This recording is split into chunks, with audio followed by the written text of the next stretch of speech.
আসসালামু আলাইকুম। Hello viewers. আশা করি আপনারা সবাই ভালো আছেন। দীর্ঘদিন আসলে ভিডিও তৈরি করা হয় না বা নতুন কোনো কিছু আপনাদের সাথে শেয়ার করা হয় না। তাই আজ চিন্তা করলাম নতুন একটি বিষয় নিয়ে আপনাদের সাথে একটু আলোচনা করব। আশা করি ভিডিওটি শেষ অবধি পর্যন্ত দেখবেন।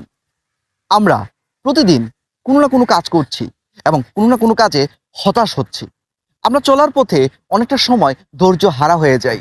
কেননা আমরা মনে করি সেই গন্তব্যটি এখনো আমাদের ঠিক কাছে এসে পৌঁছতে পারেনি। কিন্তু একটু যদি চিন্তা করেন তাহলে বুঝতে পারবেন আমাদের যে মস্তিষ্ক রয়েছে সেইখানে যদি আমরা একটা সিদ্ধান্ত গ্রহণ করতে পারি এবং সেই সিদ্ধান্তটাকে সেখানে যদি দীর্ঘস্থায়ীর জন্য বসবাস করার একটা স্থান দিতে পারি, তাহলে সেই গন্তব্য আমরা খুব সহজেই কিন্তু ধরে নিয়ে আসতে পারবো বা কাছে চলে যেতে পারবো।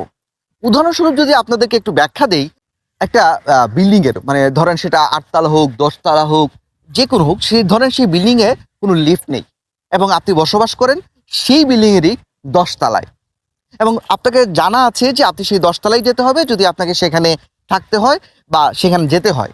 তার মানে আপনার মস্তিষ্ককে আপনি এটা সেট করে নিয়েছেন যে ১০ তলা পর্যন্ত আমাকে সিঁড়ি বেয়ে উঠতে হবে এবং আমার গন্তব্যে যেতে হবে, আমার বাসায় যেতে হবে। তখন দেখবেন সেই ১০ তলা যখন আপনি অতিক্রম করছেন, আপনার কাছে সেটা কোনো ভারী বা কষ্টের অনুভব হয় না।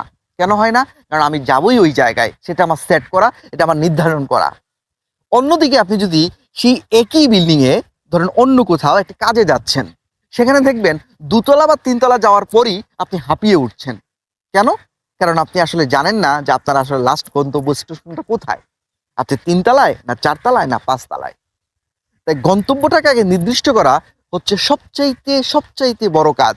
তাহলেই আপনি যেকোনো কাজ বা যেকোনো যাত্রার সঠিক উদ্দেশ্য বা গন্তব্যটাকে আপনি পরিষ্কারলি অ্যাচিভ করতে পারবেন। পক্ষান্তরে যদি আরেকটি উদাহরণ দেই, যারা মোটর বাইক ড্রাইভিং করেন, খেয়াল করে দেখবেন তারা যখন মোটর বাইকটি চালান তখন মিনিমাম স্পিড ৫০, ৬০, ৭০ এই রেঞ্জেই যারা আছেন মোটামুটি সব বয়সীরাই চালাতে অভ্যস্ত বা চালান। অনেকেই আছেন একটু বেশি স্পিডেই চালান। এটা আসলে আবার ঠিক না। কিন্তু যখন আপনি একটি বাইক রোডে নিয়ে যান, তখন আপনি যখন চালান তখন কিন্তু মনের মধ্যে একটা আকাঙ্ক্ষা সৃষ্টি হয় যে আমি আরেকটু স্পিডে চালাই।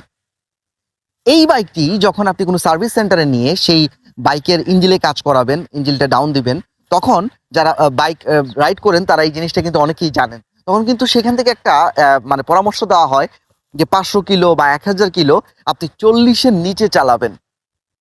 কেন দেওয়া হয়? কারণ তখন সেই ইঞ্জিলটা নতুন থাকে। তার একটা স্থায়িত্ব বা তার একটা শক্তির জায়গাটাকে আস্তে মজবুত করার জন্য এই নির্দিষ্ট একটি পরিমাপ দেওয়া হয়।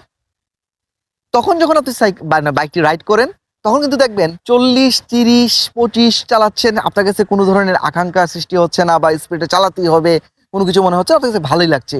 মানে এটাকে আপনি অভ্যস্ত হিসেবে বা এটার সাথে ইউজড টু হয়ে যাচ্ছেন। কেন? ওই যে শর্ত। আমাকে এটা চালাতেই হবে। মানে আমার একটা মাইন্ড সেট করা, নির্দিষ্ট জায়গাটি সেট করা।